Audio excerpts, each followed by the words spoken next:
Hello all. I hope you've had a good day. I have checked everything off my list today yet again. I'm feeling productive. I accomplished everything I set to accomplish this weekend, and so I'm proud of myself for that. You know, you have to be your own cheerleader. You do. Seeing as we live in a world that gets pleasure out of hurting people just because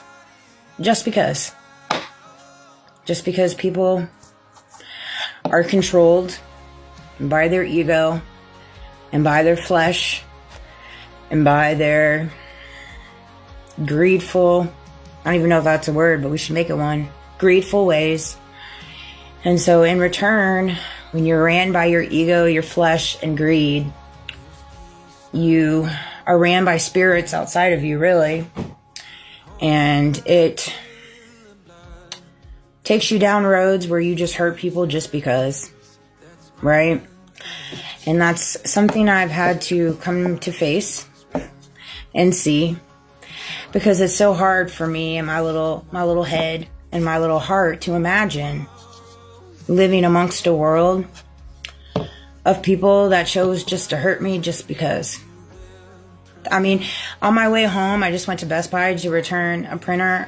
There's a couple instances with a couple of previous girlfriends that literally went out of their way to just belittle me and hurt me and mock me and manipulate me and just be mean for no reason. No reason. Absolutely none. And it's like, I was saying out loud, I was like, how does one conversate with yourself when you're like, I chose to inflict this on someone or say this about someone. B, when I don't even know them. And A, when they've given me absolutely no reason to dislike them, but I still choose to dislike them and hurt them.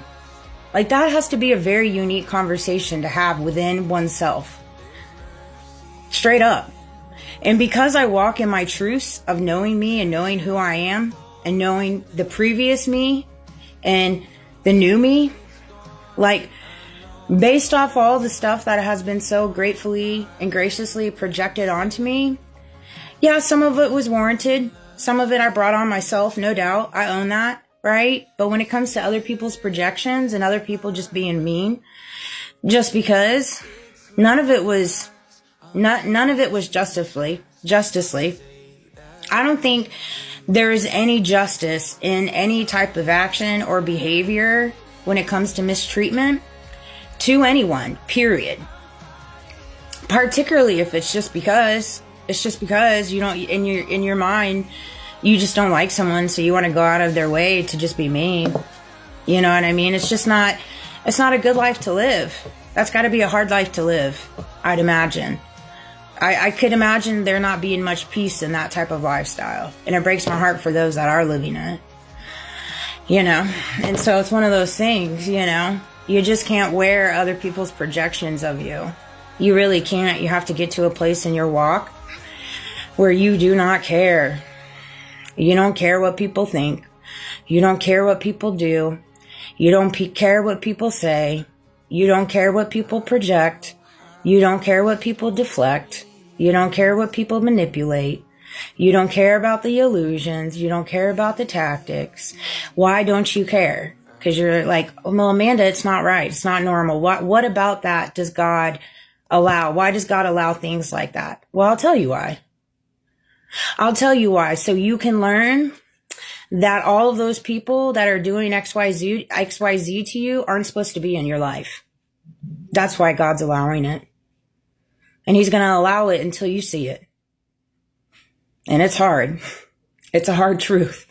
Believe me. I've had a struggle with it myself, particularly because it's coming from my family. So I hear you. But when we live in a world where people do very crazy things in the dark, and they do it in the dark because they don't think it's going to come to light, you have to understand that God allows certain things to play out because he sees and he saw the things they've been doing in the dark. He was in those rooms that you weren't in. He was in those conversations that you didn't hear. And that's why God allows certain things to play out the way that he does.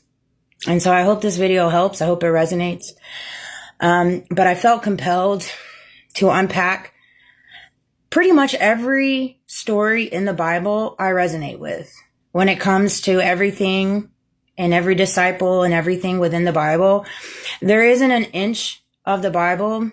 And I haven't read the Bible back and forth. I haven't. And honestly, I have a hard time reading the Bible and understanding it. And so, thank goodness for my goat and I, we unpack it the way that we do. 534 as I say that, you know. And for all my religious people out there, if you have a problem with it, well, quit stealing my ideas. Go do your own thing. You know, go write your own sermons. Go write your own. If you don't like the way I do things, I must be doing something right. You know what I'm saying? You know what I'm saying? Seeing as I have so many people watching me and stealing from me. But not not throwing me a bone. But it's okay. I'll keep giving you some content. I don't mind.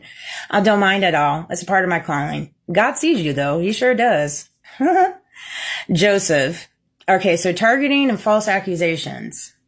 For entertainment purposes only. Take away what resonate. 18 and above. Blah, blah, blah, blah. Put all the disclaimer out there. Joseph. Genesis 37 through 50. This is based off targeting and false accusations. Betrayed by brothers and sisters, mothers and fathers, aunts and uncles, friends, community. You know, you name it, I got it, baby. Sold in slavery. Here's one, take her soul. She can walk the plank. She can walk the plank. Survival of the fittest. Yeah. False accused by the, Potiphar's wife, imprisoned, yet elevated by God. Elevated by God. Exactly. Although I was betrayed by every single soul in my world, God's elevating me. He's my only sovereignty. He stands with me. He stands with me, inside of me, Jesus, the divine source, the most high, and that's good enough with me. You know, yeah, it gets hard walking this battle, you know, by myself. I do get lonely, you know, but at the end of the day, I have so much, you know, I enjoy time to myself, you know, when it comes to isolation and solitude. Like, I don't enjoy being in solitude or isolation, but it comes with the territory, you know, it does. It's one of those things. We live in a world when you are outside of the norm, right? And you can't be controlled. They create a world where you go into isolation and you think that's going to be the detriment of you. But see, it isn't. It doesn't have to be. I choose for it not to be. So you can slice it, spin it, turn it. But I mean, it's one of those things. It's one of those things. Daniel 6, targeted by jealous officials, thrown into the lion's den. God shut the lion's mouth. That he did, didn't he? He straight did. He did, and he is in his own way, in his own time, in due time, baby. You just got to trust the process. All works in divine timing. Jesus, the Gospels, wrongfully accused, mocked, beaten, and crucified by those he came to save. Straight up. Crucified by my family, by my community. And again, when I talk about these things, I'm talking about those that have so graciously decided to come against me for whatever reason.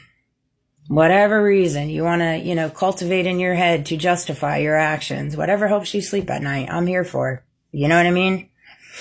Until people want to start taking accountability and have an authentic conversation with me and a genuine conversation with me from afar, you know, from afar, man. That's just where it's at. Humiliation and public shame. Hannah, 1 Samuel 1, mocked by Peninnah for her barrenness, yet God gave her Samuel. That's right, mocked. Big mocking. Job, the book of Job. That's a big one for me. Stripped of wealth, health, family, and dignity, humiliated before friends and community, but restored double. I'm telling you, he has restored me in double, triple. You know, from the outsider looking in, they probably think, oh, her life, it can't be that great, da-da-da. But it's amazing to be at peace and feel so happy to be alive and present in the moment, that's good enough for me. You know, abundance is not